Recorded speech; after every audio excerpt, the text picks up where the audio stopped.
Do you get frustrated when your FIFA Ultimate Team player shoots like that? Well, I do, as you can see. But luckily, I found the guys at Foot Helper who helped me not to make my players shoot like absolute Josh McGinnises. And they can help you as well. If you want your weekend league games doing for you, if you want a bit of guidance, if you want some tips and tricks, you can, ask those to do it for a price, and you can get a discount if you use my code OldGrandpaJoe at checkout for 20% off your order. Right, hello there everybody, and welcome to the preview for MK Dons versus Hull City on, that should say, Saturday the 21st of November. Oh well. Saturday the 21st of November, 3 o'clock at the Stadium MK in League One. They've just beat Sunderland, so they'll be a tough nut to crack. They like to keep the ball on the deck. They like to pass the ball. So it's going to be another test for Grant McCann's men. But I'm confident we can get it done.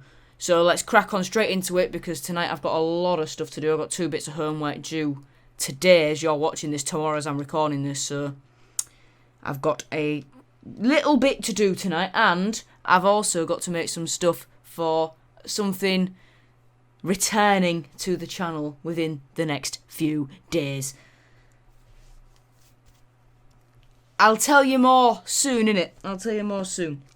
Anyway, on to team news. Keane Lewis Potter is the only absentee for the trip to the Stadium MK to face MK Dons this weekend.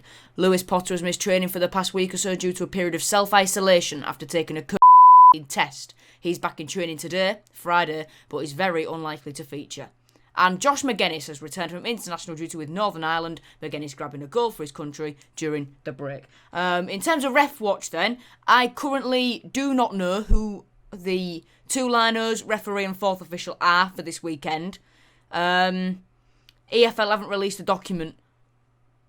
So if I know by the time I've finished editing it, I'll redo the graphic and put it in there. But if I don't, then you might see it in the Premier Live chat if I can be bothered to look for it. Anyway, on to stats then. These are taken from Hull City's fixture against Grimsby Town. Hull City had 21 shots against Grimsby. Of those 21, 6 were on target. Hull City had 56% of possession. Hull City committed 5 fouls and made 15 tackles. The Tigers had an overall pass accuracy of 78%. In total, City made 515 passes in the game, and Martin Samuelsen scored his first 2 Hull City goals. What do I think then? If KLP can't play, McCann has a conundrum of who to play at left wing. Does he go Scott, Samuelsen or Adelican? All are in good form. Could see Wilks going back out onto the right and McGinnis come back in up top. Greaves and Burke return. Where is Device? Surely not being named in the Papa John's trophy must signify something. Surely.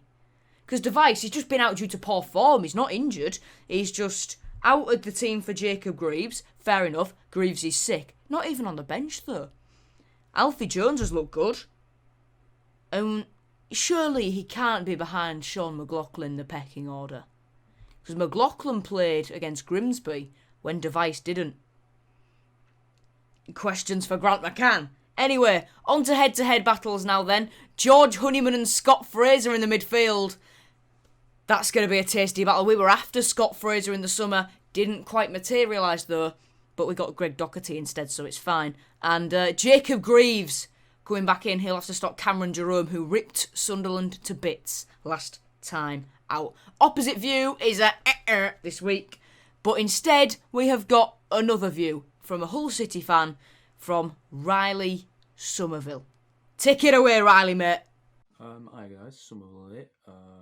Old Grandpa Joe's called me in to talk about the season so far, and I just wanted to say that I don't think the season can be called anything but a success so far. Getting us promoted is the bare minimum for McCann, and I'll reserve my judgment for him until we're back in the Championship. But I'm happy with what's happened so far, and I'm impressed with all the signings we've made.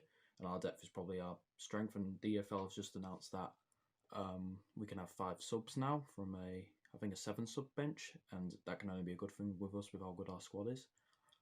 If I was to give a weakness, it would have to be our clinicality. Our tactic has never really been reliant on our strikers, and if McGinnis and Eaves can capitalise on the chances made by Emmanuel and HONEYMAN, We'll finish in the promotion spots for sure. About our opposition, MK Dons just beat Sunderland at the weekend, so we can't be too complacent. But our good form should give us the confidence to beat the Buckinghamshire side by a good margin. You'd hope.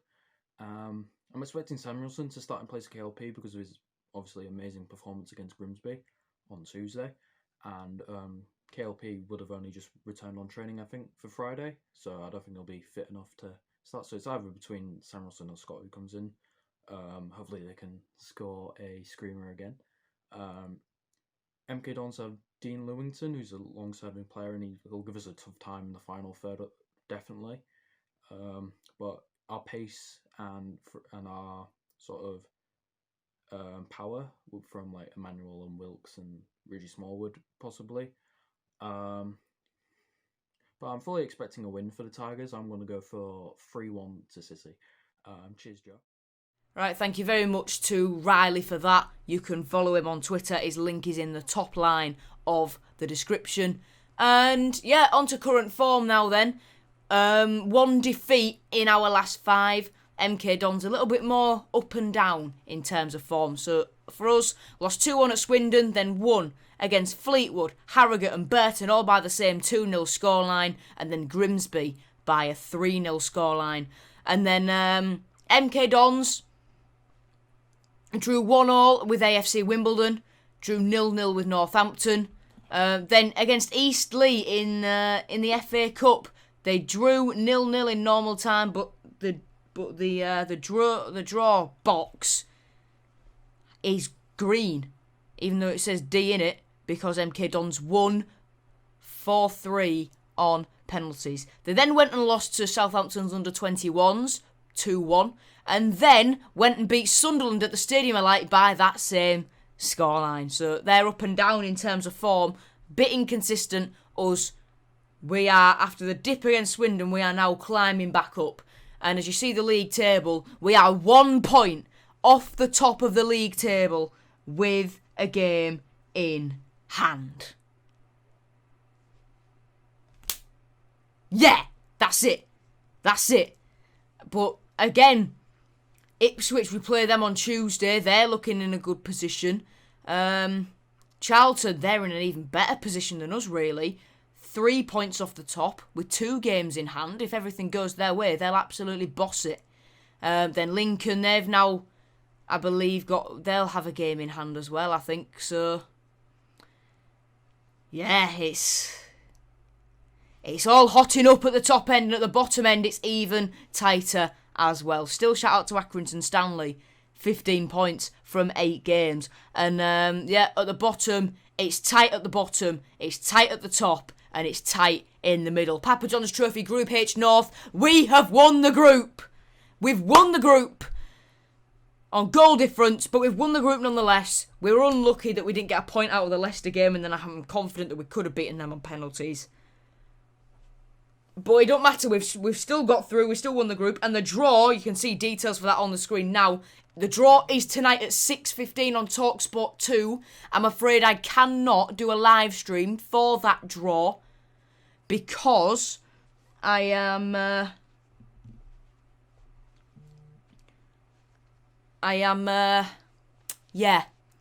having tea during the draw, so I'll just do a reaction video afterwards. Carabao Cup, yeah, bin that off. An FA Cup, Stevenage, this time next week, you will be a day away from a Stevenage preview because that game is on BBC. It's on the BBC iPlayer or BBC Sport website, not on iFollow.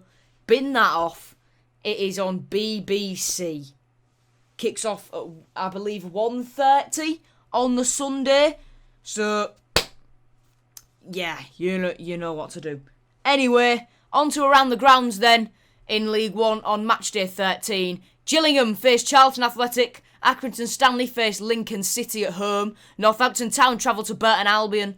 Sunderland travel to the Keepmoat Stadium to take on Doncaster Rovers. Plymouth travel to Highbury to face Fleetwood. Shrewsbury Town travel to Portman Road to face Ipswich, whilst Peterborough United welcome Blackpool to the Western Homes. Whilst Portsmouth welcome Crewe Alexandra to Fratton Park. Rochdale will face AFC Wimbledon. Swindon Town will face Bristol Rovers. And Wigan Athletic will face Oxford United. On to shared shirts now then. And today, we're looking at Jimmy Bullard. Jimmy Bullard, what a man. What a man. Played for us 2009 to 2011, had a loan spell at Ipswich in there as well. 23 appearances, 7 goals, famous for mocking Phil Brown with a finger wag celebration at the Etihad. And for MK Dons, he finished his career there in 2012, made 2 appearances, scored none. On to my predicted 11 now then. Back to a bit more normality in after the Grimsby game. We've got Matt Ingram in goal. He returns in place of George Long, with a back four of Josh Emmanuel coming back in for Louis Coyle, Reece, Burke, Jacob Greaves and Callum Elder. It's all change so far. Richie Smallwood takes back the captain's armband as he comes back into the team, with George Honeyman and Greg Docherty partnering him in the midfield. Mallik Wilks is on the right. Now next it's left wing. Who have I gone for? It was between Scott, it was between Samuelsen, and it was between a Delican.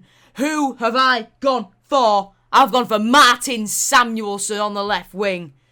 Someone just buy him a match ball. And Josh McGuinness leads the line for us in my predicted team. That's the team.